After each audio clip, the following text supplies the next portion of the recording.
Hello friends.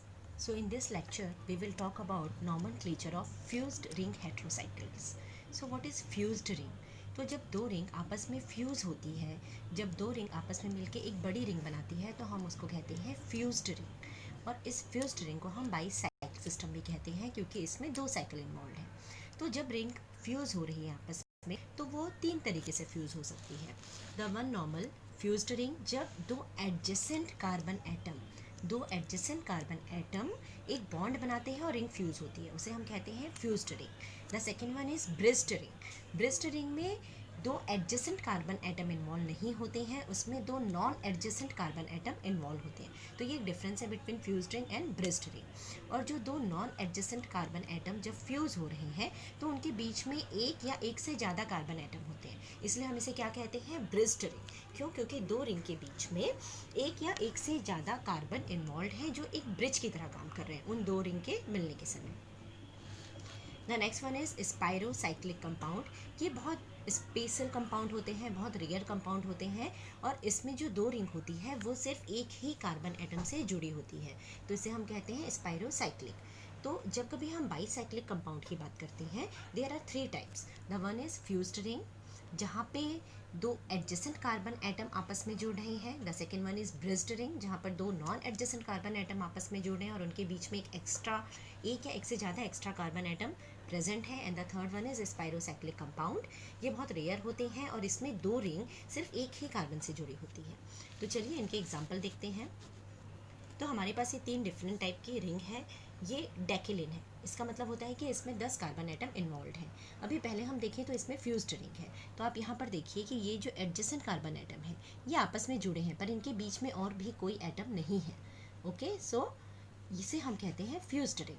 अभी same यहाँ पे भी हमारे 10 कार्बन एटम है लेकिन इसके बीच में एक एक्स्ट्रा एटम है, तो इसलिए हम इसको क्या कह रहे हैं, ब्रिज्ड बाईसाइक्लिक, क्योंकि ये जो एक एक्स्ट्रा एटम है ये इस और इस रिंग के बीच में एक ब्रिज की तरह काम कर रहा है। The next one is spiro. तो स्पायरो में आप देख रहे हैं कि ये एक रिंग है, ये एक रिंग है और इसके बीच में ये एक और कॉमन एटम है, तो because of that we are calling it spirocyclic. तो फ्यूज्ड है, ब्रिज्ड है एंड स्पायरो है। तो अगर हम फोकस करें फ्यूज्ड एरोमेटिक हेट्रोसाइक्लिक रिंग पे, तो जो एरोमेटिक रिंग्स हैं वो दो टाइप की हो सकती हैं, या तो ये कार्बोसाइक्लिक हो सकती हैं या फिर ये हेटेरोसाइक्लिक हो सकती हैं।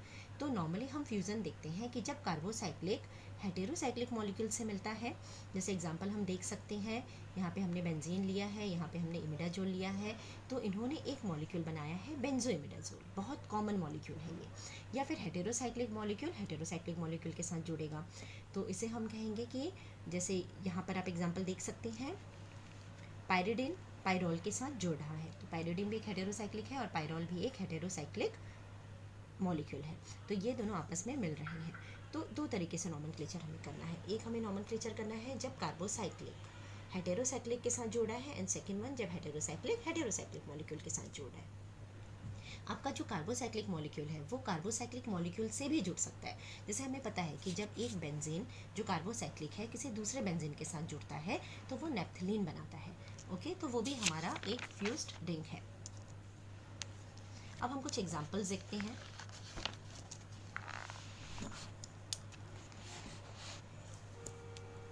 कुछ फ्यूज्ड रिंग सिस्टम है और उनके लिए हैंड्समैन विडमैन नॉमेनक्लेचर दिया गया है। तो example of heterocyclics with recognised trivial name, ये आप लोगों का जानना बहुत ज़रूरी है, क्योंकि बहुत बार जब आप नॉमेनक्लेचर करते हैं तो आपको कॉमन नेम यूज़ करना होता है। बहुत बड़ी रिंग है तो वो पूरा रिंग आप नॉमेनक्लेट नहीं करते हैं, उस पूरी रिंग को आप एक कॉमन नेम से इंडिकेट कर देते हैं। तो सबसे पहले हम 5 मेंबर्ड कॉमन रिंग की बात करेंगे। इन सारी 5 मेंबर्ड रिंग से आप अवेयर हैं।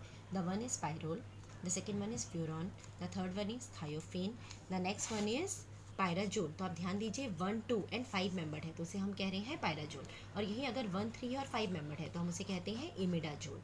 तो ये है हमारी 5 मेंबर्ड रिंग। अब हम 6 मेंबर्ड मोनोसाइक्लिक हेटेरोसाइक्लिक मॉलिक्यूल के बारे में बात करेंगे। तो अगर हम 6 मेंबर्ड के बारे में बात करें तो बहुत कॉमन है जो वो पायरिडीन है, मतलब जिस तरीके से 5 मेंबर्ड रिंग में बहुत कॉमन मॉलिक्यूल है पायरोल, उसी तरीके से 6 मेंबर्ड रिंग में बहुत कॉमन मॉलिक्यूल है पायरिडीन। तो अगेन अगर हम देखें तो 1, 2 मतलब सेकेंड नाइट्रोजन भी आ गया तो हम इसे कहते हैं पायरिडाजिन। तो ये बहुत इंपॉर्टेंट है कि जब 1 to 5 मेंबर है तो हम इसे पायराजोल कह रहे हैं। जोल क्यों कह रहे हैं? क्योंकि ये 5 मेंबर्ड है। तो याद करने के लिए आप इस तरीके से याद कर सकते हैं कि जब 6 मेंबर्ड होता है तो और अनसैचुरेटेड होता है तो हम उसे INE इन से एंडिंग देते हैं। तो क्योंकि यहाँ पे 2 नाइट्रोजन है इसलिए हम इसे क्या कह रहे हैं, पायरिडाजिन। तो ये एजोल से ख़त्म हो रहा है और ये एजीन से ख़त्म हो रहा है। अगर इसमें हम देखें, अगर ये नाइट्रोजन शिफ्ट करके हम 3rd नंबर पर लेके जाएं तो ये क्या बना रहा है, पायरीमिडीन। ओके, तो अगेन INE है एंडिंग, तो आपको INE एंडिंग से याद नहीं रखना है, आपको सिर्फ INE से याद रखना है। तो जब हम पायरीमिडीन की बात करते हैं तो यहाँ पे नाइट्रोजन का पोजीशन है 1 और 3।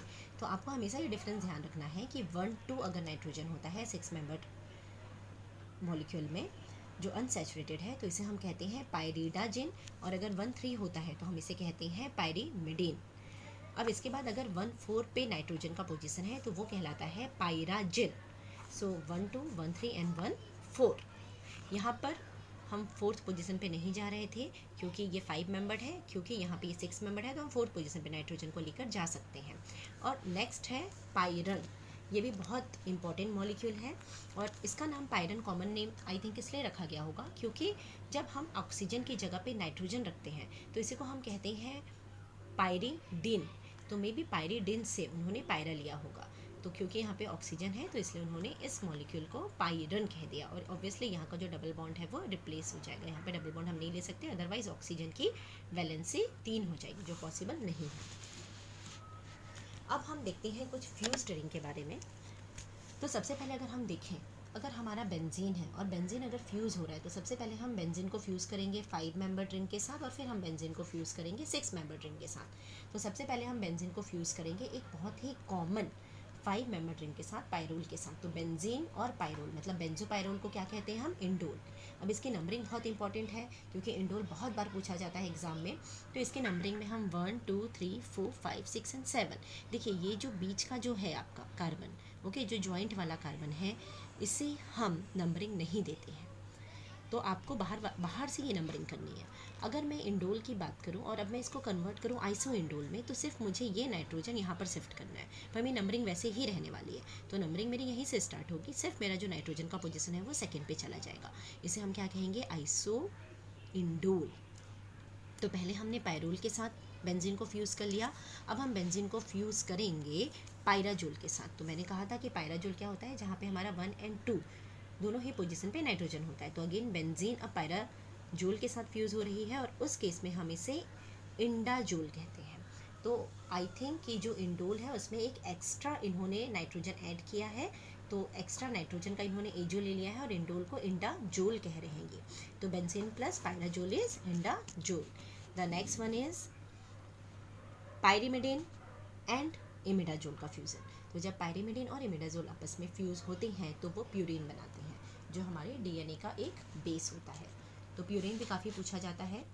अब 5 मेंबर्ड रिंग के बाद देखिए, 5 मेंबर्ड रिंग में हमने बहुत कॉमन रिंग ली है विच इज़ पायरोल। हमने किस किस के साथ बेंजीन को फ्यूज़ किया है, पायरोल के साथ फ्यूज़ किया है। हमने बेंजीन और फ्यूरॉन को फ्यूज़ नहीं किया, उसका कोई एक स्पेसिफिक कॉमन नेम नहीं है। थायोफिन के साथ भी नहीं है।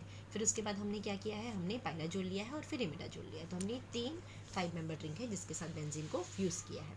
अब हम 6 मेंबर्ड रिंग की तरफ चलते हैं। तो 6 मेंबर्ड रिंग में हमने बेंजीन को फ्यूज़ किया है पायरीडिन के साथ। तो जब हम बेंजीन को पायरीडिन के साथ फ्यूज़ करते हैं तो वो क्विनोलिन बनाता है। तो ये आप ध्यान रखिए कि पायरोल के साथ शिफ्ट कर रहे हैं जब फ्यूज़ तो इंडोल बन रहा है, और जब हम पायरीडिन के साथ 6 मेंबर्ड रिंग के साथ फ्यूज़ कर रहे हैं तो वो क्विनोलिन बना रहा है। अगेन अगर हम इस नाइट्रोजन को यहाँ पर शिफ्ट कर दें तो ये बनाएगा आइसोक्विनोलिन। अगेन अगर यहाँ पे एक और नाइट्रोजन आ रहा है, लेकिन देखिए यहाँ पे 1, 3 जो है, मतलब आपको पायरीमिडीन के साथ बेंजीन को फ्यूज़ करना है तो वो क्विनाजोलिन बना रहा है। एंड देन हम क्या कर रहे हैं, हम पायरीमिडीन को पायराजिन के साथ फ्यूज़ कर रहे हैं, और जब हम पायरीमिडीन को पायराजिन के साथ फ्यूज़ करते हैं, पायराजिन मतलब जहाँ पे नाइट्रोजन की पोजीशन 1 और 4 है, तो वो हमें टेरिडिन देता है। तो एक बात आपको ध्यान रखना है कि हमने यहाँ बेंजीन को किसके साथ फ्यूज़ किया है। यहाँ पर हमने बेंजीन को पायरीडिन के साथ फ्यूज़ किया है, हमने पायरीमिडीन के साथ फ्यूज़ किया है और पायराजिन के साथ फ्यूज़ किया है। तो हमने पायरीडिन के साथ फ्यूज़ किया है, पायरीमिडीन के साथ किया है फ्यूज़, एंड पायराजिन के साथ फ्यूज़ किया है, लेकिन हमने पायरीडाजिन के साथ बेंजीन को फ्यूज़ नहीं किया है क्योंकि इसका कोई कॉमन नेम नहीं है। So this is all about your heterocyclic molecule जिसमें सबसे इंपॉर्टेंट है इंडोल एंड क्विनोलिन, जिसका कॉमन नेम आपको जानना बहुत ज़रूरी है. In next lecture, we will discuss about the nomenclature of these fused ring.